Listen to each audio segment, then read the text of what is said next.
HR is this or HR is that. And those things may be true, but view the field as a spectrum. There's a variety of things happening, whether it's generative AI, whether it's skills. We are the architects navigating our businesses. Certainly if you're a people leader, but I think frankly, if you're in any role in HR, like you need to be experimenting with generative AI on a weekly basis.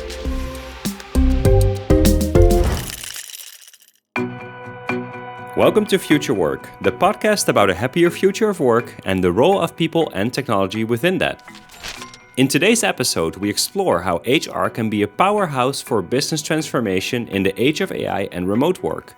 We're joined by Lars Schmidt, who shares his journey of 25 years from operator to one of the most influential thought leaders in the industry.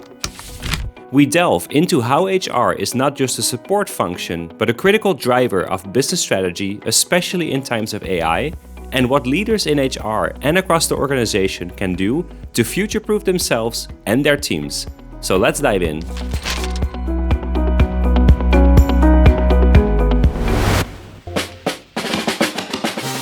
This episode of Future Work is brought to you by Tactic.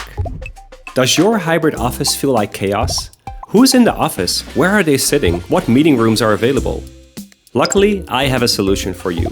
Tactic is the #1 rated space logistics platform used by customers like Microsoft, Redbull, the United Nations, and Northwestern University to create order out of chaos. Tactic has a 100% customer satisfaction score on G2 because it was built from the ground up with the end user in mind. It's an all-in-one solution for hot desking, room reservations, and visitor management. Visit gettactic.com/work and start your free trial today. Thanks so much to the Tactic team for sponsoring this episode. And now onto the podcast. Lars, thanks so much for being on. It's an honor and pleasure to have you here. Yeah, it's great to be here. I appreciate you having me on and looking forward to the chat. Okay, here we go. My first question is probably the most important one, which is that you're currently with Amplify on this really important mission to elevate HR within organizations. But you've been in organizations yourself in various roles. And what have you learned along the way that you're now really bringing to the community with Amplify?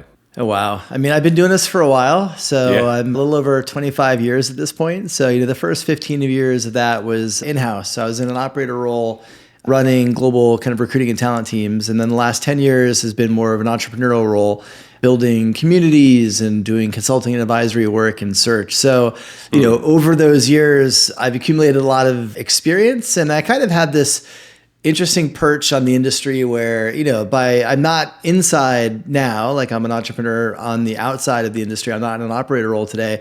But because I have different editorial channels with, the Redefining Work podcast and, some editorial columns I have for Fast Company and books, I have this really unique kind of lens into what it is to be an operator today and how that has changed and how that's continuing to evolve. And so it's this really unique mix of kind of direct hands-on experience, but also peripheral, hands-off, but very deeply connected to perspective. Where do you think specifically HR stands in 2024?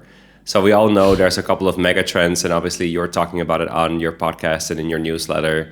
Maybe both from people looking at HR from the outside and also from within HR, what are you hearing from the community in terms of like, what are their biggest challenges, maybe misconceptions that people still have about HR? Yeah. Look, I think the biggest misconception about HR is that it's a monolithic function, right? So people tend to, paint HR with a brush that HR is this or HR is that. And those things may be true, but HR is also this and that on the other end of the spectrum. And so I view the field as a spectrum.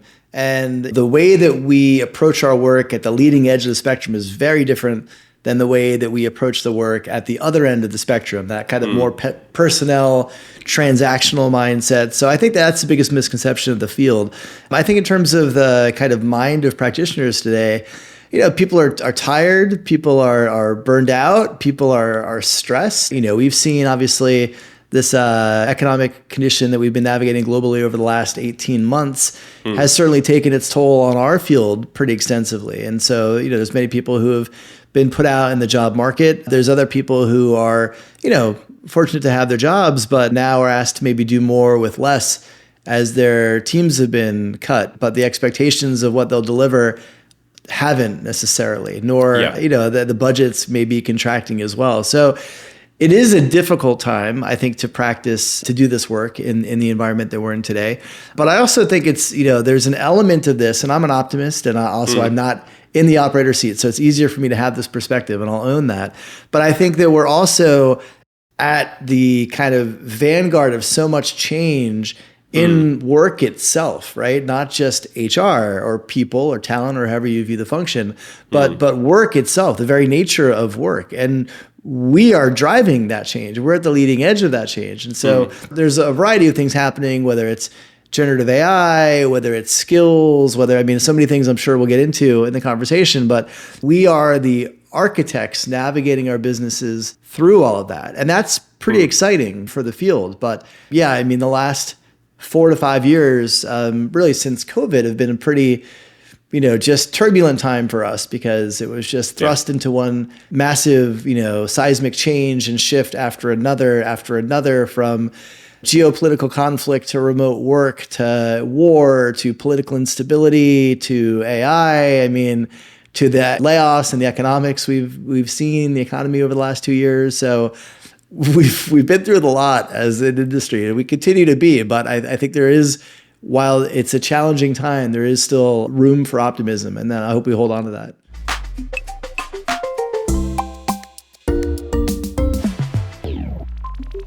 Yeah, definitely. And where do you feel, when you're speaking to your community, when you're interviewing people, when you're, consulting, where do you feel people stand on that? So we're tired, we're worn out, and then we have all these like mega trends coming to us and we have to change again. Like, how do you feel people are approaching that? I think they're doing their best, right? I think that there are some days where, you're trying to keep your head above water. I think that there's some days, like again, because I'm not in that operator seat, I will own that it's easier for me to be optimistic about that future. I think for practitioners who are, juggling 12 plus hour days at times, it may be a little harder for them to do that. But I think that when you look at the opportunity for us as a field, we're coming out of the last 4 years, particularly since COVID, HR has demonstrated that it is a business function, that it is a business driving and enabling, bottom line driving function. And, we weren't always viewed at that. And to be fair, there are some areas where we're still not viewed as that. But I think if you look again at like those best in class people teams, that is how the business views them. And that is, in some companies, a shift, I think, from what those perceptions were in the past. And do you have some companies that you're looking at particularly that you feel are doing that really well in terms of really HR people teams being at the center of the business? I always point to Spotify as an example of an organization that really does that. Netflix as well. I spend a lot of time in tech, so my answers are probably going to be a bit biased from a tech standpoint. But I think it's companies that, you can look at their CHRO and how tightly they're aligned in the business. And in some cases, they're actually coming from the business. And they're really looking at the talent strategy and the people strategy as, first and foremost, from a first principle standpoint, how is this helping the business achieve its goals? And everything trickles back from that. So I think that the way that they view the work, the way they prioritize programs and projects, the way that they are pulled into every meeting. They're not having to ask to get into some of those strategic meetings. Those meetings don't start without them because they know that they need that perspective and they value that CPO or CHRO's perspective. I think that those are the organizations that stand out to me. But Spotify is a company. Katarina Berg, their CHRO, I admire her approach to leadership. I admire her authenticity and also her passion for building in public, which is something that personally resonates with me, just as somebody who's been a big advocate for open source. And it's such a nice thing to hear that there are those companies out there where HR is sitting very close to the business. We've heard now a few times on this season alone from Josh Bersin, from Anthony Onesto, that HR really needs to be a business function. Obviously, there's still a lot of other companies where that's not the case. So let's say that someone is in a company where that's not quite the case yet. Like, what are some steps that you would say those people can take to become more like a Spotify, right? Like, what are some principles that they could uphold to be more like them and to be closer to the business, which is where, like you said, then they're getting invited into the room, then they're getting invited into the meetings. Yeah. Look, there's a couple layers to that. There's an individual layer as what can a CPO or a CHRO do? There's also a business layer that's often dictated by the CEO or the founder or the executive team and how they want to leverage HR. And Those two things have to be in harmony. You take again, I reference Katarina Berg as like the model of a CHRO. You put her in an environment where the CEO devalues the function, doesn't see the value, then like she wouldn't be successful in an environment like that. So those two things, there has to be a bit of a harmony there. I think specifically to your question, for a people leader who wants to have that kind of relationship, the first thing is really making sure that you understand the business. Spend time in the business. You start, when you kind of look across some of the top CPOs and CHROs out there, one unique thing that you're seeing is that a lot of them have spent time outside of HR at some point in their career. And so I think particularly if you're watching this and that is your aspiration to be a CPO at CHRO and you get an opportunity to do a rotational duty inside the business, take that. Because that experience will actually be really helpful for you. You'll become a customer of HR. Yeah. So it'll give you a different empathy for like what the people you support are experiencing, but also you'll get to understand the business in some interesting ways. And so I think really focusing on, to me, the head of HR role is one of the most difficult in the C-suite because you have to have a mastery of your own domain, but you really have to understand your peers' domains with some real depth. Yeah. And that's not necessarily unique to the CPO, but is certainly, you can't be successful without it. So that piece is there. And then the last thing I would just add, which is more of like an innate trait, is being curious. Really wanting to understand, asking questions, understanding how the business operates, understanding what the different levers are that the business can pull in different times to be successful. And obviously those things, some of those things are people related. Some of those things are not, but you have to ideally have that holistic understanding of like, okay, here are the levers we can pull, and this one is in sales, and this one is in IT, this one is in people, and be able to really come back and make recommendations to your C-suite peers based on that holistic understanding. And that's probably getting more difficult by the day as well, as you said at the beginning, that work itself is changing, right? If we look at things like generative AI, the way that people work, whether it's in a sales function, in a marketing function, in an engineering function, is going to be very, very different. And all the domains individually are figuring out what that's going to look like. That also makes it pretty hard for the people team to then understand what is happening in all those domains. So what are some ways that people can start to catch up, or at least get a sense of like what's happening out there? Because it is a lot of change. Yeah. I mean, look, you mentioned generative AI. I will apply that to our world as well, right? I think if you are certainly if you're a people leader, but I think frankly, if you're in any role in HR, like you need to be experimenting with generative AI on a weekly basis. Because what it does is it allows you to get that understanding of, I view it as a co-pilot. And, Scott Galloway famously said, AI won't take your jobs. Humans using AI will. And I do think that is very relevant because I think it gives you such an advantage if you really understand how to use these tools. And so I think what is also interesting, you kind of mentioned finance and engineering and development. We're starting to see more, I think, as generative AI continues to mature and continues to kind of begin to absorb more areas of the business. So when I say absorb, I don't mean like fully take the place of humans, but augment humans in some really tangible ways. A lot of that work is going to be on what we call quote unquote hard skills, right? Coding, design, video production, QA support, those types of things that are considered hard skills. It's not going to be doing a lot of things that we consider soft skills. And I think for our function, that is an area where in many cases we excel that I think we'll have the opportunity to lean into, particularly as we're building these new future workforces that are a mix of, man and machine, if you will, in terms of the composition of the organizations. Yeah, and I think LinkedIn, that you're also affiliated with, they have done some research around how actually the soft skills are becoming more important in the future, not less important, right? So actually the human parts are becoming more important. And so you see a role there for people teams and for HR teams to support people in that, because things that are going to change a lot also include something like L&D, right? Again, like having to understand that every job function, every team, how AI is going to change it. Obviously, it's going to change a lot about L&D as well.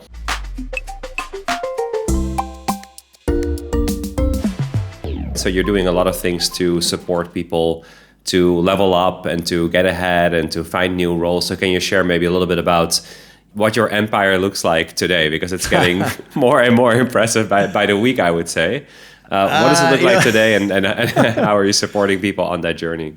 Yeah, I mean, empire is a strange word. I tend to use ecosystem because to me, I think that's kind of what we've been building. So I've been doing this for 10 years within Amplify. So the first 5 years were really focused on strategic consulting. The last 5 years have been focused on a mix of HR executive search, which is one kind of branch of Amplify, leadership development, so kind of developing and connecting the next generation of chief people officers, which is the other kind of core element of the business, and then a media element, wrapped around that. And so that is the Redefining Work podcast, infrequently published newsletter on Substack, my Fast Company column, conference talks, those kind of things. So that's really kind of the ecosystem of Amplify today. And all of that gives you such a unique view, right? You're a little bit insider, a little bit outsider. And then we know that through media, you're forced to think about how to articulate what you're seeing in the market. So what are some changes that you now have to make in terms of, the world of work is changing and maybe the demands for the people that you're doing executive search for or training for are changing? Like, what are some things you're doing to evolve your offering as well?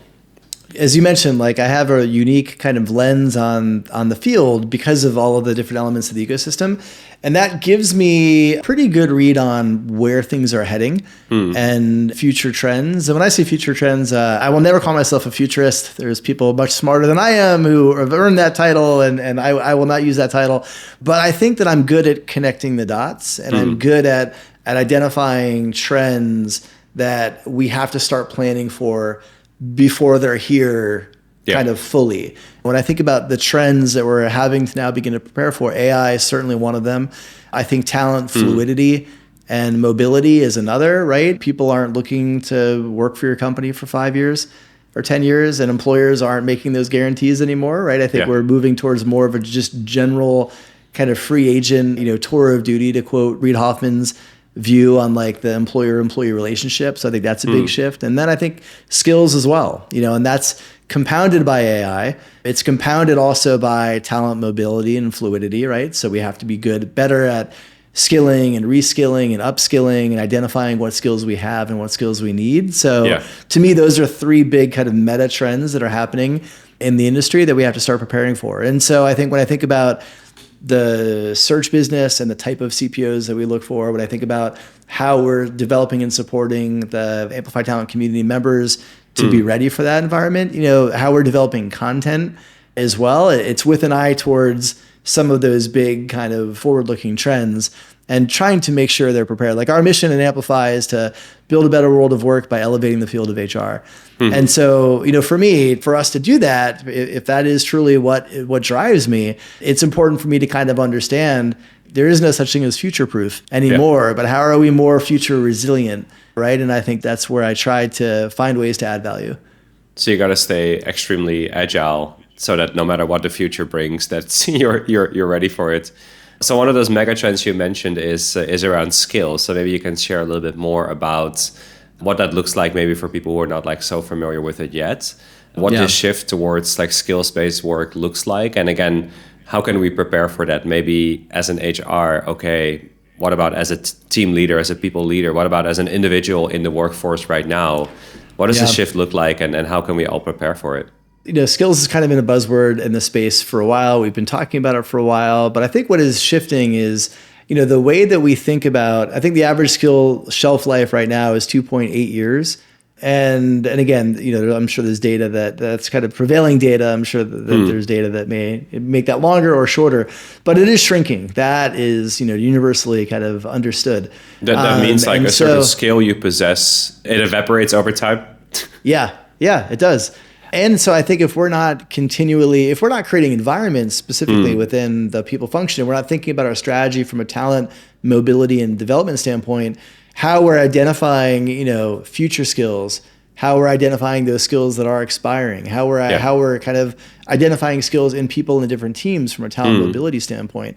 And so I think that becomes something that is a key part of what our role will be in HR, is kind of both, identifying what skills the business needs. And so again, that sounds easy. It's not necessarily easy, right? We have hiring managers who are used to hiring what I call fully baked candidates. So, they're looking for a role and They have this, probably poorly written, overly dense job description that they used the last time they hired that person. And, they're dusting that off and saying, we need this. And, that's not necessarily going to be the answer. We have to be better at being able to hire people that are maybe 70% of the way there, but have room to grow and room to expand and have a hunger and a passion to do that, than hiring people who are 90 or 100% there. And sure, they could do that role, but they're not going to be challenged, they're not going to be engaged, and they're probably not going to be sticking around that long. Yeah. And so I think it reframes the way that we have to think about, how we build the talent function within organizations, how we, understand skills, how we map skills, how we build skills taxonomies. You mentioned Josh Burson, he's done a lot of work in this space. And so I think that it's reframing how we think about that. And as bullish I am on skills, particularly when we talk about hard skills and soft skills with generative AI, I think skills, broadly speaking, are something that we also just need to be, this is not going to happen next year. Yeah. Like there's a generational mindset, especially in hiring, how we think about hiring, like that, the way we hire, other than being digital now, really hasn't evolved much in 20, 30 years, right? Shifting to skills first, that's a radical change compared to how we've always done things. Yeah, definitely. I was speaking to Ashutosh Garg from Eightfold, the founder of Eightfold, and he talked about this sort of transition from, really focused on roles and saying that, I currently have a junior marketer in my team. I'm going to hire a new junior marketer, and I kind of have a feel for what that looks like. And maybe I just, replicate that old job description. And he said a lot of bias creeps in there, right? Like as just one of the pitfalls, a lot of trying to fill, this like hole with someone. And he said that if you break it down to the skills level and you really rethink what is really needed for this role, and just because the last person did it in this way doesn't mean that that's what you want for the future. So it means that even at that level, people need to think very differently, which again, on an individual level, as a team leader or as a people leader, I wouldn't really know that, right? So is HR going to be then the driving function to also reset that kind of mindset, to make that shift? How are they going to enable that? Because again, you may have people who have done this for decades in this way. I think HR could be a driving force in it. I think HR can own it. I don't think HR can by itself set that agenda. Yeah. I think that's going to be a struggle because you're having to unwire deeply wired behavior. Yeah. And again, I think when you look at those best-in-class HR teams, one of the shifts I talked about in my last book, Redefining HR, was, one of the contrasts between legacy HR and modern HR is moving from legacy HR had more of a command and control structure, right? They viewed control as a pathway to power. So they wanted to be involved in all processes. They wanted to ride, there was a view that is what got them more clout within the business and more power. And the opposite happened. It pissed people off. It was overly bureaucratic. Nobody liked it. It's part of the reasons why I think HR had the reputation they did. I think when you look at best-in-class HR teams today, they don't embrace that. They've gone the opposite way. It's about decentralizing and empowering, right? It's about creating some frameworks and some guidance, but pushing that out to the business to run and manage. And so, again, I think we can create the frameworks for that, but it can't be HR is making me do this and HR is making us say that. It has to be championed from the top down, I think, to be successful, because then it's just another thing that we're trying to force upon employees that, particularly in a situation like this, we talk about fully baked candidates versus, potential and skills. We're working against deeply hardwired, long kind of held beliefs on what hiring is and how it should be done.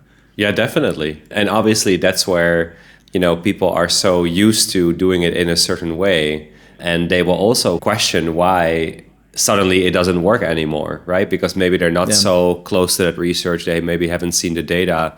And one of the things that Anthony also mentioned in that interview was that, if you would come with data as HR and you say that, look, we've proven now that this way of hiring works better, then maybe you have a shot. But if you don't do it, and if you just say well, trust me, or, I read this report here or there, then it may not be that compelling, right? So it sounds like HR in that sense also has to shift quite a lot from that kind of command and control structure, as you mentioned, to more of a, look, we have the research, we have the data, we have the frameworks, but it needs to definitely go beyond HR. It's really about the company's DNA and how do you run a company, which again goes back to the CEO and goes back to kind of like getting closer to the business, right? Where companies like Spotify may do that quite natively. Yeah.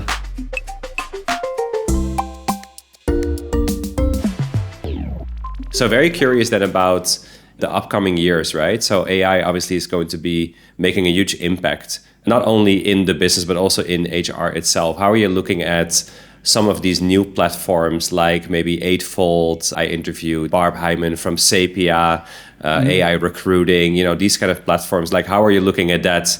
And what are you also hearing from your community in terms of, are people ready to embrace those kind of platforms to really dig into it? Or is there still some skepticism around that as well?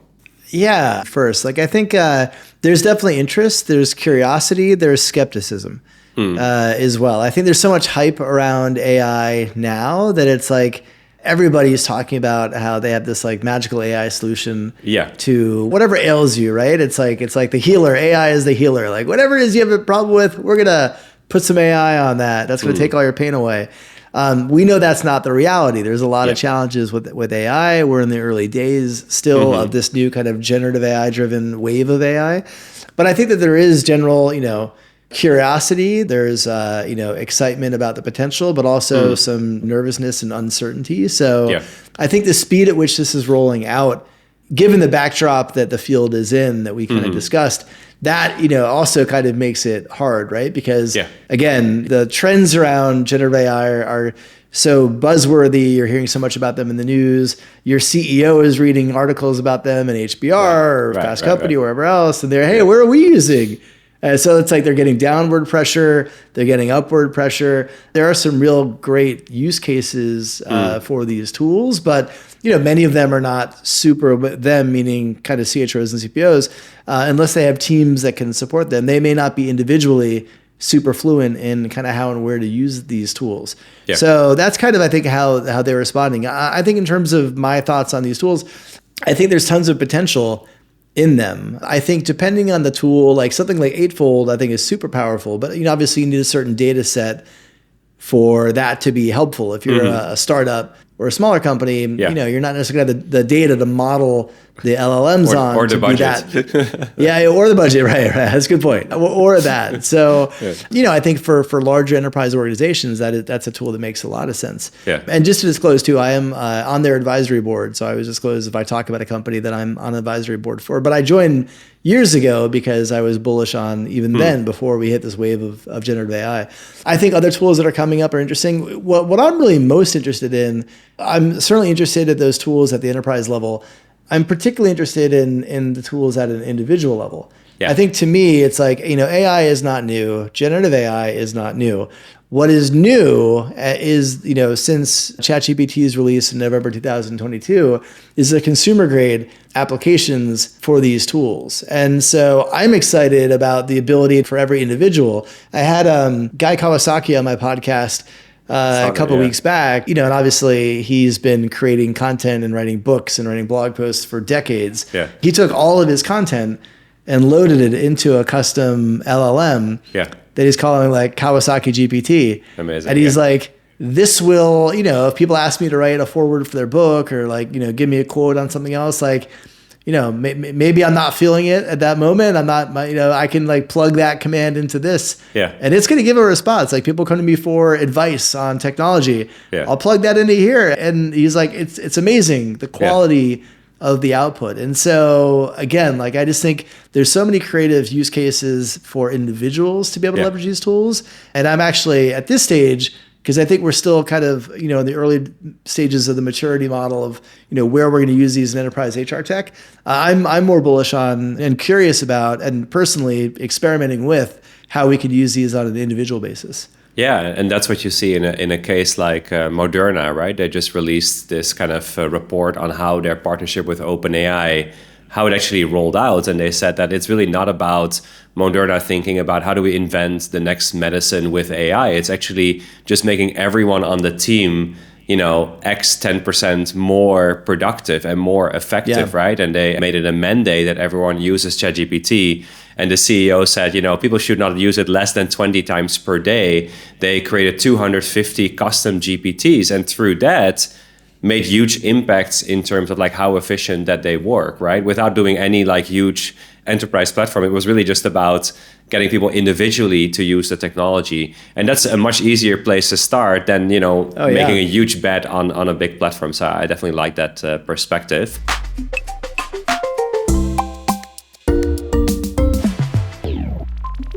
We've come to the end of the time.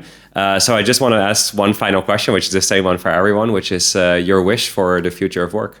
My wish for the future of work. I wrote a blog post on this, late last year, but I wish that specifically within the HR side, that we were better at becoming more selfish about our own development as practitioners. I think that we're in such a volatile space. We're in such a dynamic and rapidly changing place that the demands of our work often pull our head down, right? Yeah. And don't give us the opportunity to look up and look around and get curious about things.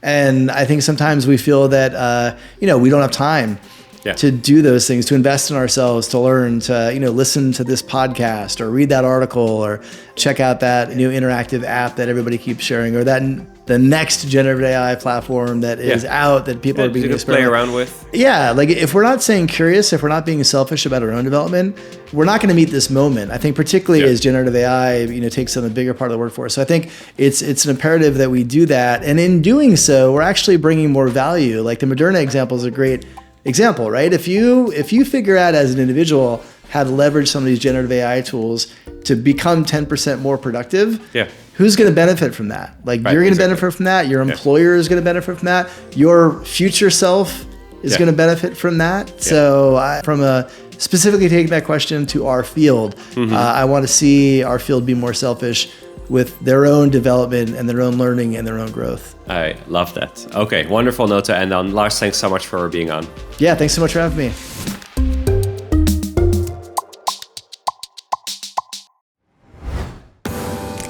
And that's it for today's episode, as we explored the vital role of HR and innovative leadership in shaping the future of work with Lars Schmidt from Amplify HR. Here are some actionable takeaways to implement in your organizations. Number 1, get close to the business. Lars emphasizes how HR should be close to the business, something Anthony Onesta also said in a previous episode. Lars mentioned Spotify, whose CHRO has created a context in which HR is a natural partner for all important decisions made in the business. Number 2, regularly engage with AI tools. Encourage yourself and your teams to engage with AI tools at least on a weekly basis. This practice helps you integrate new technologies seamlessly into daily operations, enhancing productivity and decision making.